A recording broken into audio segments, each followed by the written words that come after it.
Hello and welcome and namaste from New Delhi. You're watching DD India Live. I'm Gautam Roy. Coming up in the next 30 minutes. US President Donald Trump says in an interview that it's possible he'd be willing to talk to Iran, but it depends on the terms, as Tehran's foreign minister rules out any talks with America in another interview. Kremlin spokesperson says Russian President Vladimir Putin has offered different options to mediate in the Iran conflict, which are still on the table a day after a Trump-initiated phone call between the two leaders. The Indian government issues Natural Gas Supply Regulation Order 2026 to regulate production, supply and distribution of natural gas in the country, following disruptions in global supplies due to the West Asian conflict. And EU Commission President Ursula von der Leyen says the decision to reduce the share of nuclear energy in electricity production mix in Europe was a strategic mistake at a nuclear energy summit in Paris.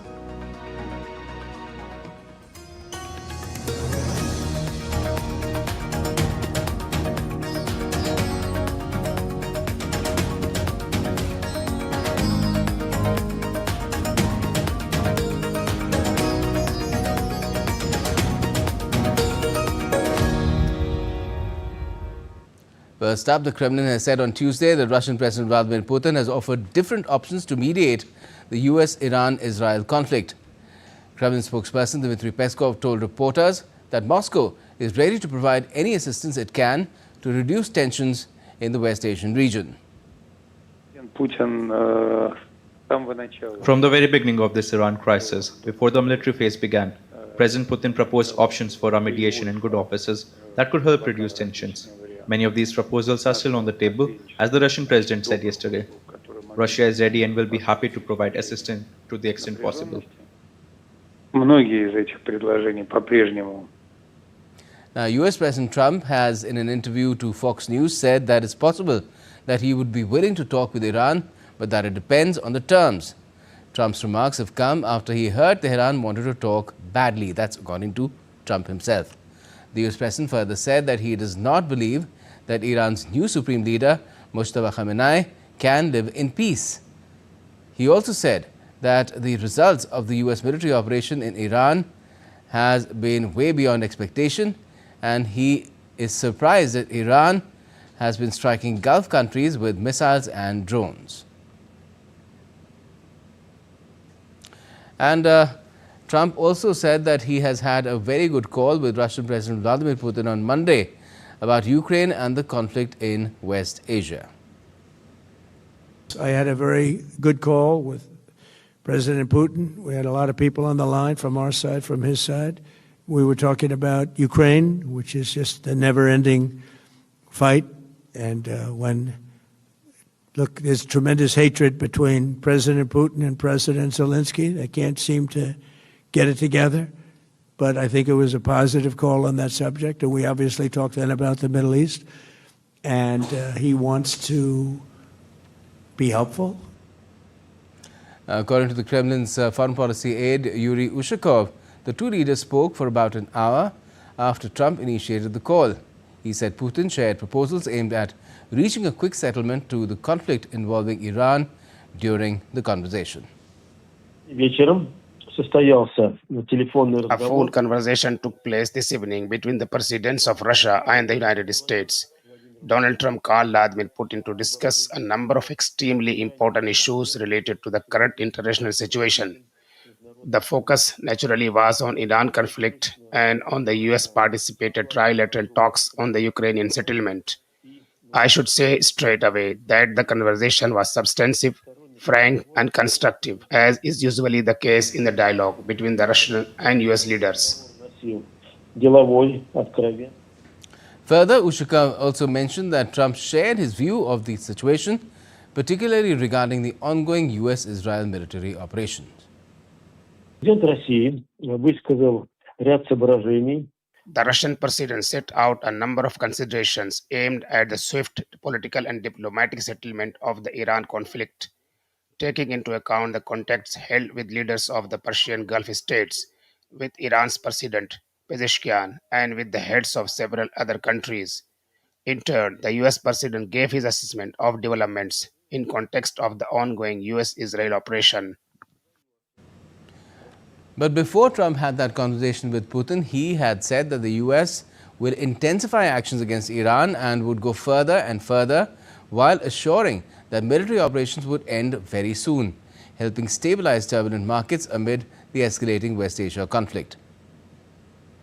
We could call it a tremendous success right now as we leave here. I could call it, or we could go further, and we're going to go further.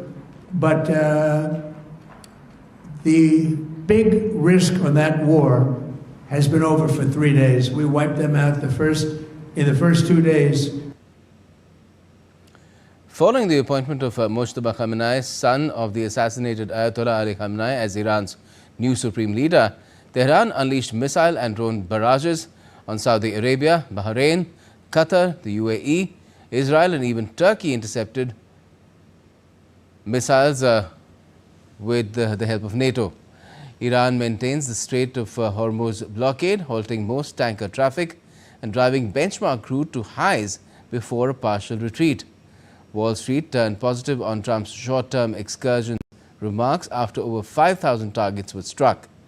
France is leading defensive efforts to reopen the vital checkpoint post-conflict peak, while Russia has vowed unwavering support to Iran amid regional rallies and intensifying Hezbollah clashes in Lebanon. And in the middle of all this, Iran's Foreign Minister Abbas Araghchi has said on Tuesday that his country would keep fighting as long as necessary. In an interview with an American broadcaster, Araghchi effectively ruled out negotiations with Washington, telling CNN that Tehran had a very bitter experience of talking with Americans. Recalling previous U.S. attacks during earlier negotiations, Araghchi said he did not believe negotiations with the Americans would be on our agenda anymore. Speaking of the strategic Strait of Hormuz, Araghchi said that Iran has no intention to close it right now, but as the war continues, we will consider every scenario. And in other big news coming in from West Asia, the Israeli military has said on Tuesday it had begun a new wave of strikes on Tehran on the 11th day of the West Asia conflict. The military, in a brief statement, said the IDF has begun a wave of strikes against Iranian terror regime targets in Tehran. Qatar has meanwhile warned on Tuesday that attacks on regional energy infrastructure during the conflict would be felt economically throughout the world. Qatar's foreign ministry spokesperson Majid Al-Ansari said the attacks on energy facilities that have happened also on both sides are a dangerous precedent and it will cause repercussions throughout the world. Also, Israel's Prime Minister Benjamin Netanyahu has said that he aspires to enable the Iranian people to rid themselves of tyranny. He also emphasized that Israeli strikes are breaking the bones of the Iranian regime. Our aspiration is to enable the Iranian people to cast off the yoke of tyranny. Ultimately, it is up to them. But there is no doubt that through the actions taken so far, we are breaking their bones and there is more to come. If we succeed together with the Iranian people, we will bring about a permanent end to the extent that such things do not exist in the lives of nations. We will bring about change, and we are already bringing about a massive shift in Israel's standing. Meanwhile, Iran's Islamic Revolutionary Guard Corps, or the IRGC, has declared that Iran alone will determine the end of the ongoing war, rejecting Donald Trump's claims of imminent victory and demands for unconditional surrender. Brigadier General Qimar Haidari, Deputy Commander of Khatam al-Anbiya Central Headquarters, warned that if the US and Israeli attacks persist, Tehran will block even 1 liter of oil from leaving the region. He vowed unrelenting retaliatory strikes and designated all American military bases across West Asia as legitimate targets, signaling Tehran's resolve to impose its will despite heavy losses and the prolonged regional crisis. Also, Iran's Security Chief Ali Larijani on Tuesday warned US President Trump, saying the Islamic Republic was not afraid of his empty threats. In a social media post, Larijani said, and I quote him, "Iran is not afraid of your empty threats. Even those greater than you could not eliminate the Iranian nation," end quote. His remarks came in response to a post by Trump threatening to hit Iran harder if it stops the oil flow through the strategic Strait of Hormuz.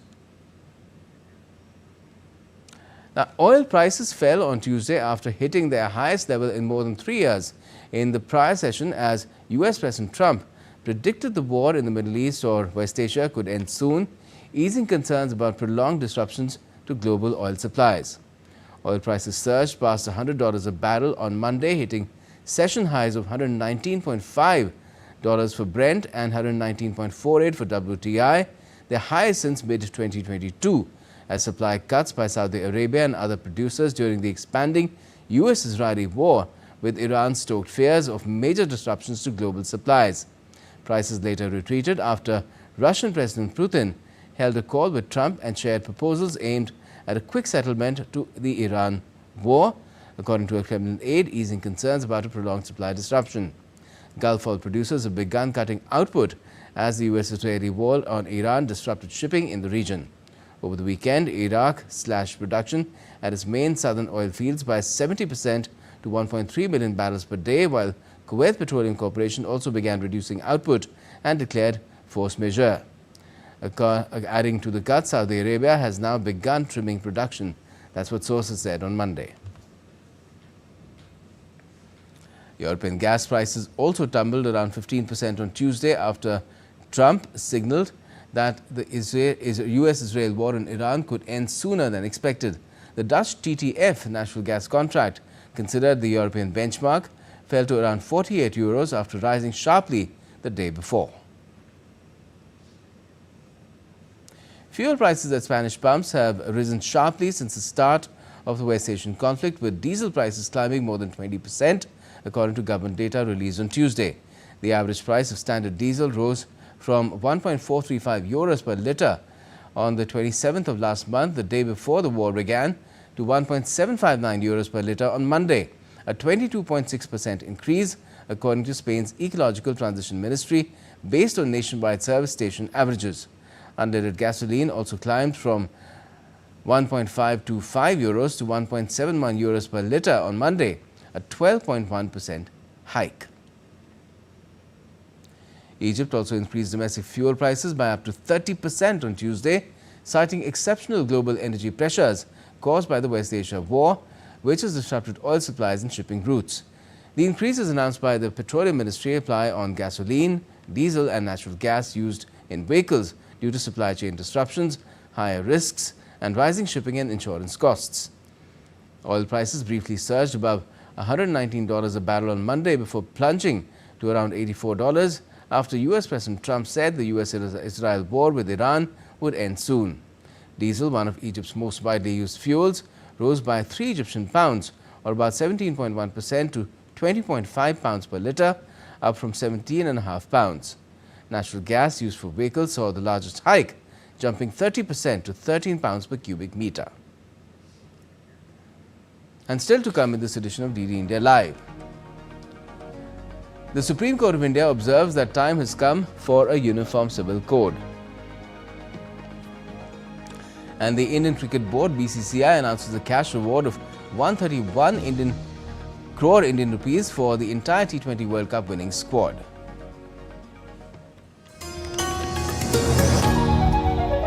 Can the US launch a bombing campaign against Iran? The Philippines vessel suffered structural damage. The saga of child sexual abuse is the United States China's debt trap strategy. Truth is stranger than fiction. But sometimes hard to uncover.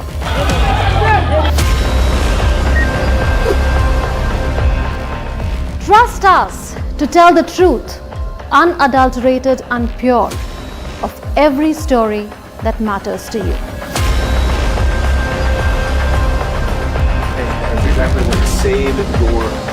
You read between the lines, cut the clutter, and connect the dots to get you the full picture. Watch Connecting the Dots at these times with me, only on DD India.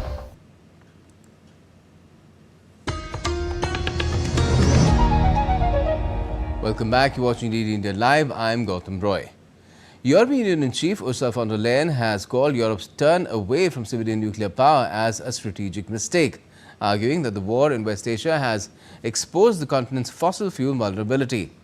At the opening of a nuclear energy summit near Paris, she also announced that the EU would create a €200 million guarantee to support investment in innovative nuclear technologies. Take a look.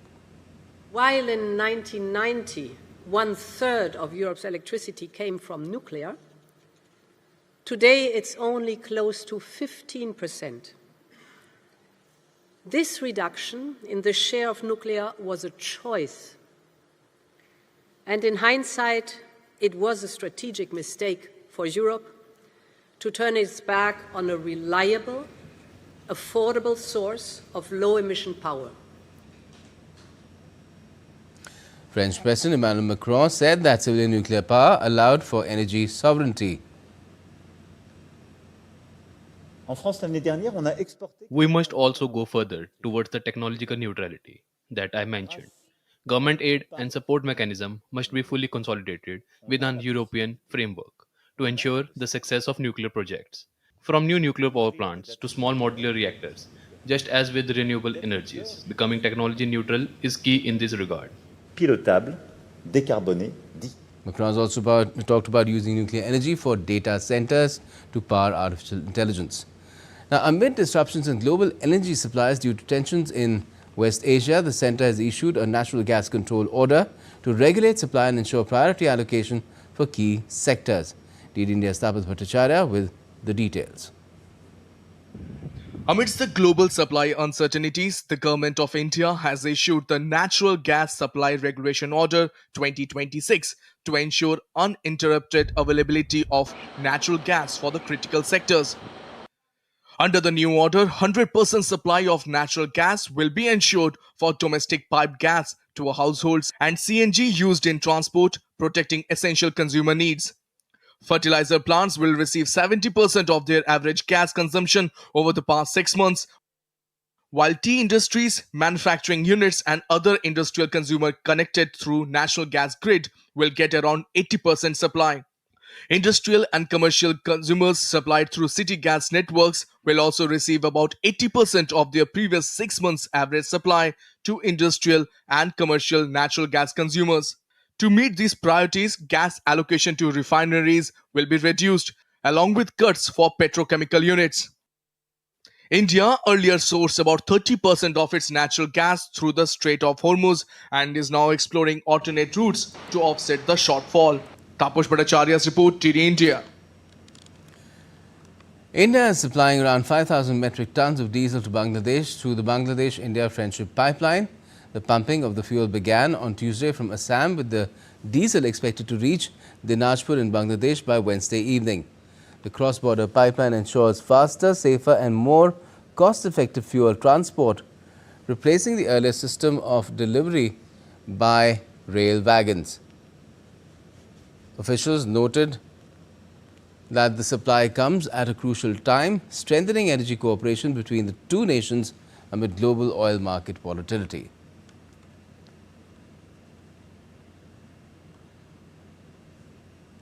Germany is now the world's fourth largest exporter of weapons, according to a new report. Its rise has been fueled by a booming defense industry amid heightened geopolitical tensions and ongoing wars. DW's correspondent Chiponda Chimbelu is in Berlin with more. Good evening, Chiponda. Break down the latest figures for us. Well, Germany's defense industry is growing rapidly, so much that Germany has moved up one spot to become the world's fourth biggest exporter of arms.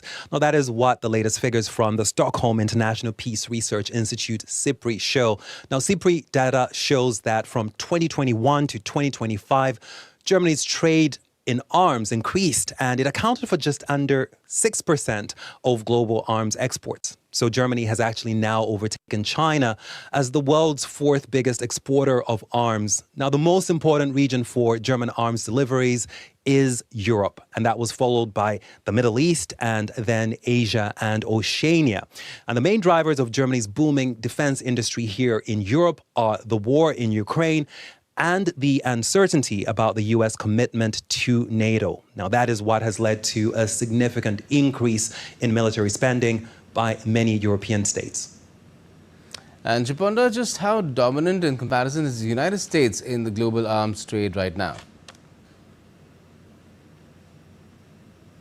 The U.S. accounted for 42% of all international arms deliveries in the 5-year period that ended last year, according to SIPRI. It actually sold more weapons in that time span than it did from 2016 to 2020. And that is why there's been a bit of a panic here in Europe over the ongoing strain in the transatlantic relations. European countries are still very much reliant on the United States for the supply of arms.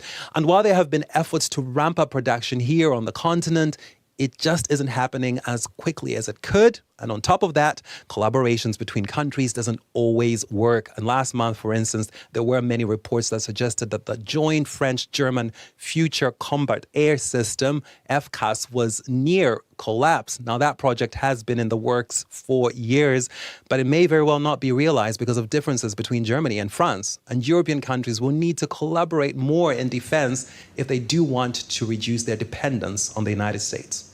All right, Shubhanda, thanks a lot for joining us from Berlin with that piece of news. Now, the latest updates from Nepal elections are that counting for 165 seats under the first past the post system has been completed and counting for proportional representation continues. Rashtriya Swatantrata Party has won in 125 seats, Nepali Congress has won 18, UML has 10 and the NCP has won 8 seats only. The RPP has won 1 seat as well, Shram Sanskriti Party has won 3 and an independent candidate has won 1, that is a single seat. The Nepalese EC had completed the counting of approximately 90% of the votes cast under the proportional representation system. So far, 6 political parties have crossed the PR threshold, with the RSP leading by a significant margin. Any party must cross the PR threshold, which is by securing 3% of the valid votes. As the RSP is the largest winner in the 5th of March polls, the RSP has to choose its parliamentary party leader. During election campaigning, RSP had gained votes promising Prime Ministership for Balendra Shah. If the RSP continues to keep its promise, Balendra will become the youngest Prime Minister of Nepal to date. The Supreme Court of India on Tuesday observed that the time has come for a uniform civil code, as it termed a plea seeking striking down of provisions of the Shariat law of 1937 for being discriminatory to Muslim women as a very good case, which advisably only the legislature should look into. A bench of Chief Justice Suryakant and Justice Joymal Bagchi and R. Mahadevan said if the court struck down the Shariat inheritance law, it would create a legal vacuum, as there is no statutory law governing Muslim inheritance. Sports now, and the captain of India's T20 World Cup winning team, Suryakumar Yadav, has said his next target is to win the 2028 Olympic gold medal.